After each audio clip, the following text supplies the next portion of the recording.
Жыныстық қатынас кезінде ауру сезімі неден болады? Міне осы тақырыпты біз бүгін талқылайтын боламыз. Қыздар, менің есімім Шаңда Ақжүніс Мейрамбайқызы, мен акушер-гинеколог дәрігермін.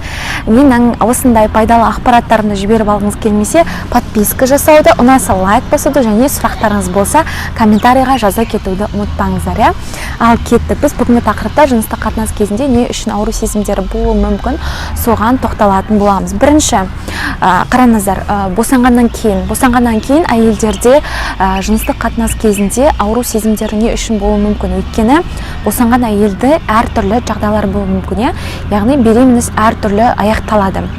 Жүктілік, біреулерінде кесіртілігімен аяқталуы мүмкін, сонымен қатар эпизиотомия, перинеотомия деген бар, яғни бала туылып жатқан кезде біз қолдан жаңағы қиюымыз мүмкін, промежность, яғни аралық деп аталады, сол жерде тігу мүмкін, ол жерде реабилитационный уақыт керек, жазылуға белгілер уақыт керек, сол жерде отырған кезде қиын болуы мүмкін, ауырсыну сезімдері кейін ұзағырақ болуы мүмкін, жаңағыда жазылу уақыты ұзаққа созылуы мүмкін. Кесіртілігінен кейін және осындай әртүрлі разрывтардан кейін, яғни босанудан кейін де әр әйелдерде разрыв болуы мүмкін, разрыв промежности болуы мүмкін. Сол кезде ауру сезімі болуы мүмкін. Екінші түрі жаңаға босанған әйелде емізеді. Емізген кезде әйелде пролактин гормоны бөлінеді. Пролактин гормоны бөлінеді, соның нәтижесінде эстроген гормондары азаяды. Неге? Өйткені бізде қынапта, қынаптың шырыштық қабатын, слиздің бөлінуі ылғалдандырып тұратын нәрсе бұл эстроген гормоны. Сол эстроген гормонының жетіспеушілігі нәтижесінде пролактин гормоны көп болып, сіздің емізіп жүргендігіңіздің нәтижесінде қынапта құрғақтық болуы мүмкін, сухость болуы мүмкін, легко травмироваться етуі мүмкін, соның нәтижесінде ауру сезімі болуы мүмкін. Екіншісі, бізде эндометриоз деген гинекологиялық ауру бар, ол да мистическое заболевание деп айтсақ та болады. Ол туралы кейін бөлек айтатын боламыз. Оның негізгі көптеген симптомдарының бірі ол хроническая тазовая боль. Хроническая тазовая боль болуы мүмкін. Сонымен қатар киста. Үшінші себептерінің бірі бұл киста яичников, яғни кистаның да бірнеше түрлері болады. Ол туралы да біз жалпы тереңірек бөлек тақырыптарда айтатын боламыз. Киста яичников, яғни аналық безінің кисталары, оның екі түрі болады. Истинная киста, яғни сонымен қатар функциональный киста. Функциональный кистаның өзінің екі түрі болады, фолликулярная және киста желтого тела деген. Бұл кисталардан қатты қорқудың қажеті жоқ, яғни бұл жидкостной, көбінесе ішінде жидкость болады.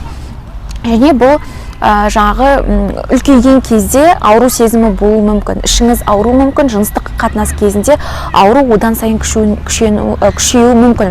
Сондықтан қыздар, егер сізде киста болатын болса, егер үлкен киста болатын болса, біз киста бар кезде, ауырсыну сезімі бар кезде жыныстық қатынастан шектелуге жаңағы рекомендация береміз. Өйткені киста не істеуі мүмкін, жарылып кетуі мүмкін, айналып кетуі мүмкін, яғни апоплексия деп аталады, яғни жарылып кетуі мүмкін. Ол кезде сізде уже экстренный жағдай, сізге экстренный, яғни жедел түрде көмек көрсетуге тура келетін жағдайға әкелуі мүмкін, киста жарылып кетсе. Истинная кистада біз егер фолликулярный киста болмайтын болса, киста желтого тела болмайтын болса, ол жағдайда, мысалы, оның түрлері өте көп, дермоидная киста болуы мүмкін, эндометриоидная киста болуы мүмкін. Ол кезде тек қана емі оперативный, хирургиялық жолмен біз ол кистаны алып тастауымыз керек. Сонымен қатар менопауза, яғни клиникасқа түскен апайларда уже эстроген гормоны жоқ, жетіспейді, дефицит эстрогена. Сол эстрогеннің азаю нәтижесінде қынапта сухость болады, құрғақтық болады.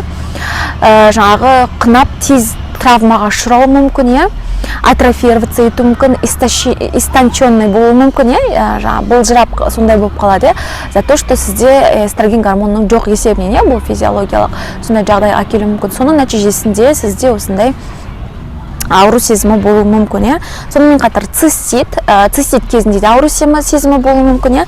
Одан кейін острая инфекция, ол қандай? Мысалы, жыныстық жолдармен жұғатын әртүрлі инфекциялар болуы мүмкін. Солар сіздің астыңызды қышытуы мүмкін, қынаптың айналасын, сыртқы жыныс органдарын қышытуы мүмкін, ашытуы мүмкін. Жаман иісті выделение болуы мүмкін. Сізге жағымсыз иісті выделение болуы мүмкін. Молочный сияқты, немесе творожный сияқты выделение болуы мүмкін. Кандидозный вагинит, бактериальный вагиноз деп айтамыз, егер сондай заболевание болатын болса, оларды біз местный антибиотиктермен, сонымен қатар местный свечалармен емдейміз. Сонымен қатар вульваның әртүрлі тері аурулары болуы мүмкін, псориаз деген сияқты. Сонымен қатар тағы бір себептерінің бірі бұл психологический конфликт с партнером.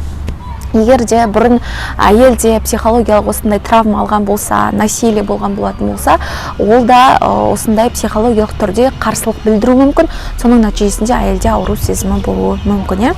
Сонымен қатар комбинированный оральный контрацептиві, яғни жаңағы бізде мезгілсіз жүктіліктен сақтану мақсатында егер қолданатын болса, әртүрлі антигистаминный препараттар, иммуносупрессиялық препараттар, әртүрлі бромокрептин сияқты препараттар тоже каким-то образом жаңағы боли шақыру мүмкін во время полового контакта.